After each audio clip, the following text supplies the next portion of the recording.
श्री कृष्ण गोविंद हरे मुरारी, हे नाथ नारायण वासुदेव।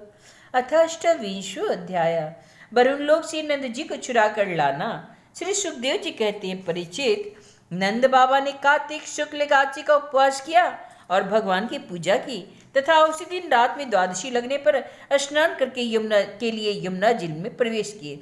नंद बाबा को यह मालूम नहीं था यह असुरों की बेला है, इसलिए वे रात के समय ही यमुना झील में घुस गए। उस समय वरुण के सेवक एक असुर ने उन्हें पकड़ लिया और वो अपनी स्वामी के पास ले गया। नंद बाबा की खोज जाने से ब्रज की सारी गोप, श्री कृष्ण अब तुम ही अपने पिता को ला सकते हो, बलराम अब तुम्हारा ही भरोसा है, इस प्रकार कहते हुए रोने पिटने लगे। भगवान श्री कृष्ण सर्वशक्तिमान है एवं सदा से ही अपने भक्तों का भय भगाते आए हैं। जब उन्होंने ब्रजवासियों का रोना पिटना सुना और यह जाना कि पिताजी को वरुण का कोई सेवक ले गया है, तब वे वरुण जी के पास गए। जब लोकपाल वरुण ने देखा कि समस्त जगत के अंतरिंद्रिय और बाह्य इंद्रियों के प्रवर्तक भगवान श्री कृष्ण स्वयं ही उनके यहाँ पधारे हैं, तब उन्होंने उनकी बड़ी पूजा की। भगवान के दर्शन से उनका रोम रोम आनंद से खिल उठा। इसके बाद उन्होंने भगवान से निवेदन किया। वरुण जी ने कहा, प्रभु, आज मेरा शरीर धारण करना सफल हो गया, आज मुझे संपूर्ण पुरुषार्थ प्राप्त हो गया, क्योंकि आज मुझे आपके चरणों की सेवा का शुभ अवसर प्राप्त हुआ है। हे भगवान,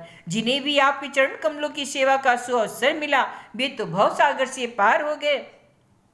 आप भक्तों के भगवान, वेदांतियों के ब्रह्म और योगियों के परमात्मा हैं। आपके स्वरूप में विभिन्न लोक सृष्टियों की कल्पना करने वाली माया नहीं है, ऐसा श्रुति कहती है। मैं आपको नमस्कार करता हूँ। हे प्रभु, मेरा यह सेवक बड़ा मूढ़ और अनजान है, वह अपने कर्तव्य को भी नहीं जानता। वही आपके पिताजी को ले आया है, आप कृपा करके उसके अपराध को क्षमा कीजिए। गोविंद, मैं जानता हूँ आप अपने पिता के प्रति बड़ा प्रेम भाव रखते हैं, ये आपके पिता हैं, इन्हें आप ले जाइए। परंतु भगवान, आप सबके अंतर्यामी, सबके साक्षी हैं, इसलिए विश्व मोहन श्री कृष्ण, आप मुझे दास पर कृपा कर दीजिए, मुझ दास पर कृपा कर दीजिए। श्री सुखदेव जी कहते हैं, परीक्षित, भगवान श्री कृष्ण ब्रह्मा आदि ईश्वरों के भी ईश्वर है। लोकपाल वरुण ने इस प्रकार उनकी स्तुति करके उन्हें प्रसन्न किया। इसके बाद भगवान अपने पिता नंद जी को लेकर ब्रज में चले आए और ब्रजवासी भाई बंधुओं को आनंदित किया। नंद बाबा के वरुण लोक में लोकपाल के इंद्रातीत ऐश्वर्य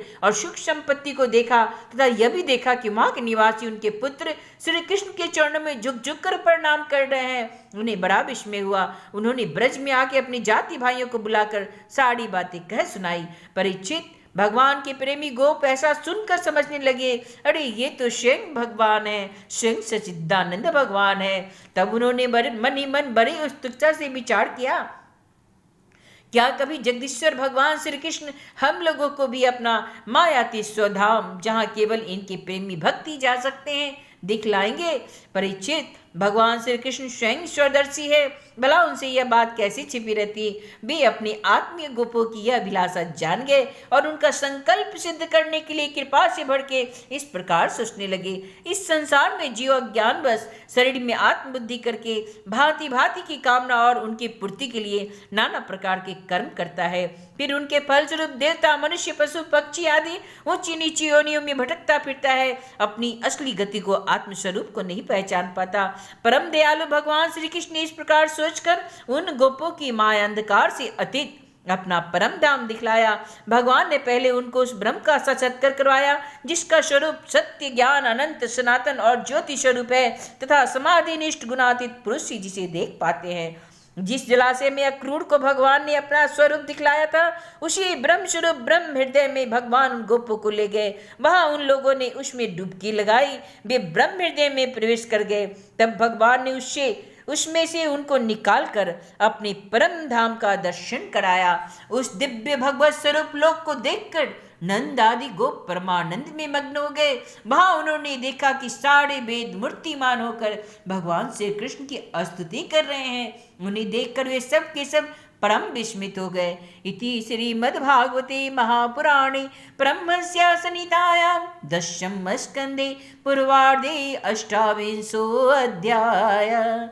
श्री कृष्ण गोविंद हरे मुरारी, हे